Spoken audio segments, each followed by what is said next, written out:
Leo ni tarehe 30 ya mwezi wa 4 mwaka 2026.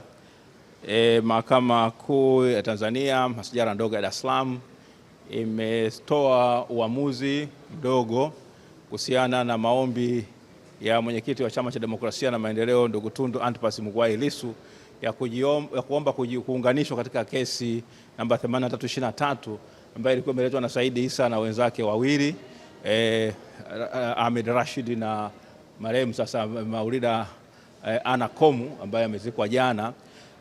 Sasa mwenyekiti Tundu Antipas Lissu kwamba aunganishwe katika hiyo kesi. Maombi hayo yalikuwa yamesikizwa na Jaji Hamidu Mwanga na ilikuwa mipangwa mara ya kwanza uamuzi ungetoka tarehe 25 ya ule mwezi wa 3 mwaka 2026, lakini kutokana na kwamba faili ilikuwa limeitwa mahakama ya rufaa, basi akaamua kusogeza kwamba kesi itakuja tarehe 30 ya mwezi wa 4 mwaka 2026.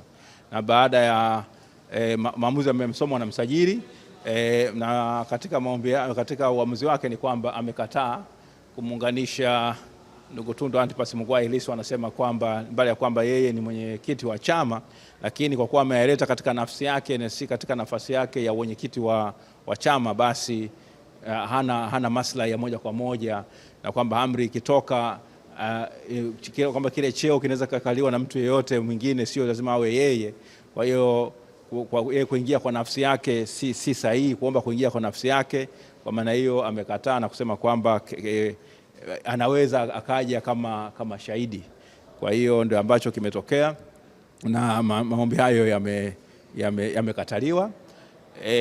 Lakini cha msingi tu ni kwamba hii kesi hivi sasa haipo tena kwa Jaji Hamidu Mwanga, iko kwa Jaji Ngunyale, kesi ya msingi namba 8323, na ile kesi itakuja tarehe 13 ya mwezi wa 5 mwaka 2026, ambako yale maagizo ya mahakama ya rufaa ambayo yalisema kwamba uangalie kama hii kesi ililetwa ndani ya muda, kama je ililetwa ndani ya ule muda wa miaka 6.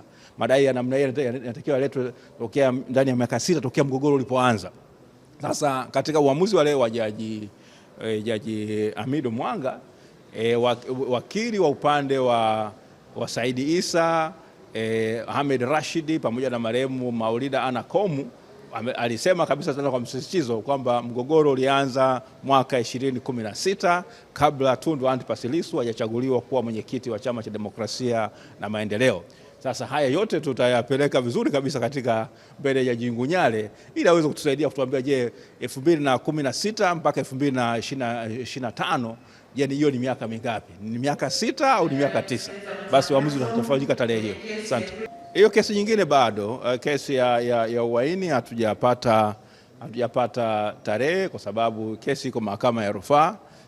Mahakama ya rufaa ndio ambayo inatakiwa ipange kwamba kesi itasikizwa lini, kwa sababu unapopeleka mahakama ya rufaa huwa zinapangwa katika mfumo wa muundo wa majopo au vikao.